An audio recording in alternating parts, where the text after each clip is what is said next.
राशि दी जाती थी। भूपेश बघेल जी के आने के बाद उसमें रोक लगा दी गई, लेकिन फिर से अभी आदरणीय विष्णुदेव जी के सरकार आप सबके सहयोग और समर्थन से जो बना है, उस सरकार के द्वारा उसको फिर से चालू की गई है। और आपको ये भी मैं बता दूं कि जो रुका हुआ जो राशि है उसको भी मीसाबंदियों को देने का काम किया गया है। मीसाबंदी हमारे अभी एक ही दिख रहे हैं, दो है, बाकी बिहार से मीसाबंदी थे, बाकी हम लोग पूर्व में निवास करते।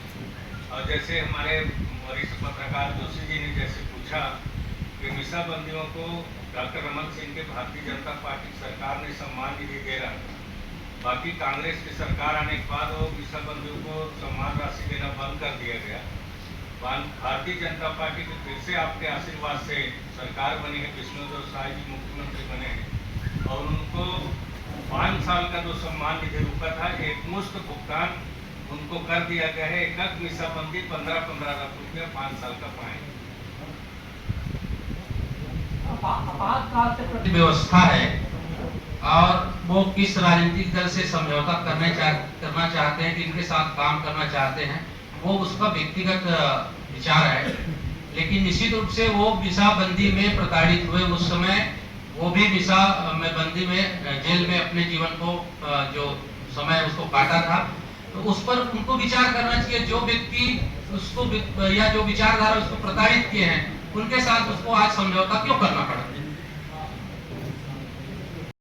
लेकिन उसके खिलाफ में जो विरोधी दल के लोग जो प्रचारित किए, आप सबको मालूम है कि आरक्षण को खत्म कर दिया जाएगा, संविधान को खत्म कर दिया जाएगा, ये ममता बनर्जी जी बोल रही हैं, राहुल गांधी जी बोल रहे हैं, आपके अखिलेश यादव जी बोल रहे हैं, आपके मल्लिकार्जुन खड़गे जी बोल रहे हैं। इस चुनाव के बाद ये आम चुनाव बंद हो जाएगी और आने वाले समय में ये जो लोकसभा का चुनाव है बंद होकर के मोदी जी ही आगे जितने दिन तक वही प्रधानमंत्री रहेंगे। इस प्रकार के जो भ्रम फैलाए गए समाज के अंदर में, जिसका प्रभाव या प्रभावित हो गए डीप फेक, बहुत जैसे सोशल मीडिया की आपने चर्चा की, सोशल मीडिया में आप देखे हुए डीप फेक यानी भ्रम पैदा करने वाले बहुत सारे तथ्य को प्रचारित किया विपक्ष के लोगों ने।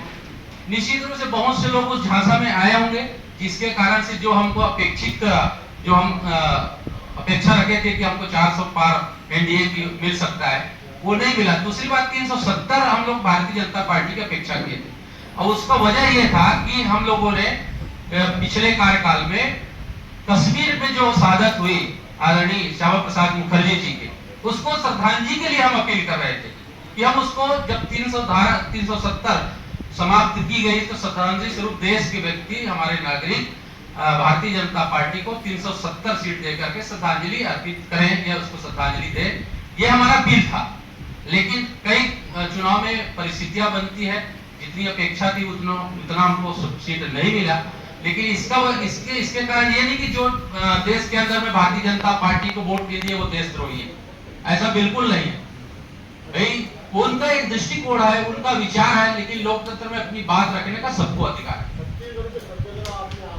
पार्टी के अंदर पार्टी के विषय में, उस विषय में पार्टी फोरम में बातचीत होगी किन कारणों से हम यहाँ पीछे रहे।